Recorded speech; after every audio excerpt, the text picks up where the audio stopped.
and 6th was changed. Okay. Because when you're earlier when we were riding on 5th to 6th, when you shift up to 6th, there was a drop in power. So when you go up, the bike would just bog, and then it would kind of progress onto the actual band. So they kind of changed it. So when you shift up to 6th, also there was no power drop, and sometimes it felt like you had another gear to change. Got it. Which is a good thing. So you're not losing time on it. Yeah, got it. And bottom end power wise also, the top, they had improved more torque at the bottom range. So since we had to climb a lot of steep dunes and it would be soft, so we definitely needed that bottom end to climb it up. Yeah, I watched some of the dunes, man, from the sideline. It's just insane to watch it and go vertically up that dune. Then as you lose momentum, you sort of turn left. Yes, and try and find another dune which you can use it as bank and gain some speed to get on top. Yeah. But I think those were the small ones. Inside the stage there were 700-meter dunes. Yeah, 700 meters, how many stories? Wow. It's 70 stories. Yeah. On average, it's 10 stories. Yeah, on an average, Right. about 70-story dunes. Yeah? Yeah, sometimes you're climbing down more than that. Yeah. And triple caution calls, and the dune just doesn't get over. You just put it on third and just hope the bike doesn't fall. Because you don't want to brake too much because the bike will start fishtailing. Yeah. And what happens then is the front wants to knife on you. Correct. Because it's soft, right? Yeah. So, Digging in and then digging yeah. in. So like that, and the front will duck on you. Right. And if you crash there, you will end up picking up the bike only at the bottom of the dune. Correct. So massive dunes. So they had changed the bottom end to climb, and we had Parachute on the back for the other side.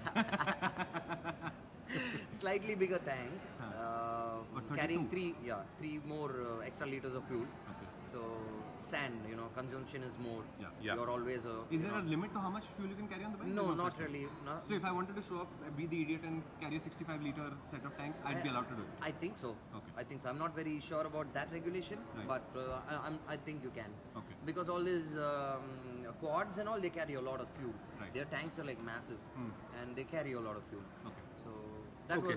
was one which was. How does it different. feel to sit knowing that there's like 30 liters of gas right under your bum and right behind your bum? It And on doesn't- the left side of your bum. And in front of your bum. It doesn't come to your head at all. Yeah. Yeah, because you're so engaged with navigating and going through harsh conditions on the ground. Yeah.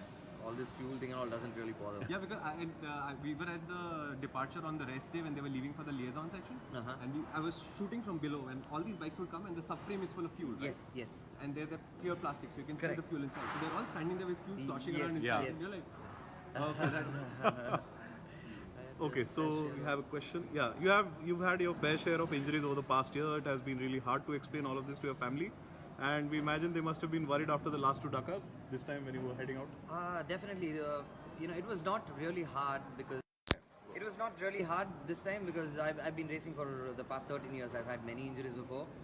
Earlier, it would be a little hard for me to explain things to them because they were they wanted, since I finished, I had bagged already so many national titles. Right. My parents wanted me to, kind of ease off on racing and concentrate on something else and, have a 9 to 5, I'm not a 9 to 5 guy, but whatever.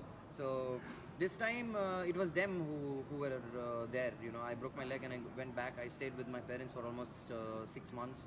So it was them who actually understood and kind of motivated me in the right direction, and asked me to work hard and go and do finish Dakar and come back because I've been trying it for the past 2 years, and that kind of upsetted my parents also. Right. So this want of finishing it was equally with them.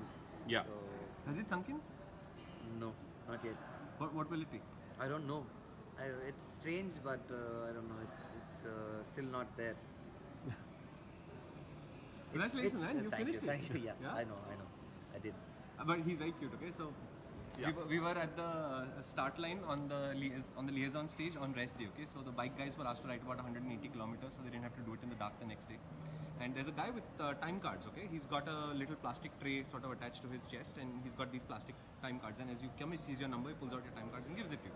And everybody sort of receives it, looks at it, and puts it away or whatever. Except for him, he goes, "Ah, thank you, sir."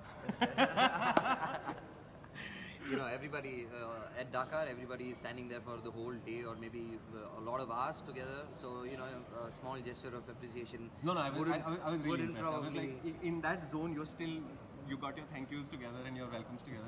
It's awesome. Yeah, thank you. So one thing I want to ask you is, you've completed it, and now, so what do you think? It's more of a physical challenge or a mental challenge? It's a mixture of both. You have to be really physically strong so that your mental capacity works at its maximum. Because if you're tired, you can't think of it because your muscles are sore and your concentration is on your muscle, or your heart is beating higher and you're trying to gasp a lot of air, and then it all goes haywire. You won't be able to concentrate. So I think physical fitness will give you this chance of for you to being able to use your mental capacity to its maximum. But yeah, I would say it is 80% mental or 90% mental. But for it to be in place, you have to be physically strong. So what is harder to do, physical training or mental training? Mental training, it comes through the year. When you do a lot of races, you kind of put yourself in the same situations, and there are mental exercises that we follow. So it is hard. When you're alone, it's easy to do.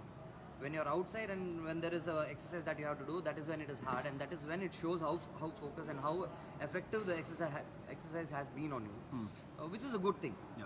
But physical training is hard because we put ourselves through a lot of strain. But yeah, I think I've been. But then you guys post shirtless pictures on Instagram also, not to show off all the work you've done. No, that is not a picture though. Yeah, if you see, there are sometimes you have hot protocol that you have to follow, where your room temperature has to be over 36, and then you have to cycle. So you're kind of dripping already, and if you have a shirt with that temperature, once the top becomes wet, and your body is still wanting to become hot, the water starts turning into hot water. And your body, you will not be able to breathe. Okay. Even the breath that you're taking will start getting hot because Everything, from the body, the heat is right around you. It kind of spreads over. So that's why we prefer not to wear a top and cycle. And by the time we finish, there is a big swimming pool underneath your cycle. Ooh, R-rated content. Kids, don't watch this video. So what changed from the last 2 years of Dakar preparation and you having trouble at the Dakar versus this year's Dakar preparation and finishing the Dakar? Nothing has been changed. It's been the same. Only thing which changed this year was the setback was going into it, not after it. So I kind of started believing the setback was a blessing in disguise. So I kind of rode only maybe 60% of my capacity, and especially I had only 3 days on the bike before going to the Dakar. So I was not really in a confident place for me to go fast. So I just wanted to see how my navigation would sink and how I would feel on the bike in the first week. And then slowly picked up on that, after a week of riding, then I started feeling myself, and then I could probably push a little more every day, which kind of showed on the results also. I could catch up a lot of positions and finish. Every day was a better day. What's the plan for 2020? I still haven't sat with my team and discussed about how many races and what we are going to do. Definitely, if you're doing Dakar, the goal is to finish. And on a cumulative note, be a crucial part of the team and help them achieve good results, and have consistently made my rankings better on international rally scenarios, and stay healthy and go to the Dakar healthy. Very pragmatic plan. Yes, Please do a giveaway of your shirt. Suraj, I don't think he's wearing anything underneath today. He has hot protocol right after this. So I think you need to leave. Okay, so we are being told that our time with Aravind is up. So he's going to have to go prepare for next year's Dakar. And we have to go back to office and do the things that we do. So we're going to say goodbye. Goodbye. Thank you, everybody. Thank you so much. Thank you, KP. Thank you.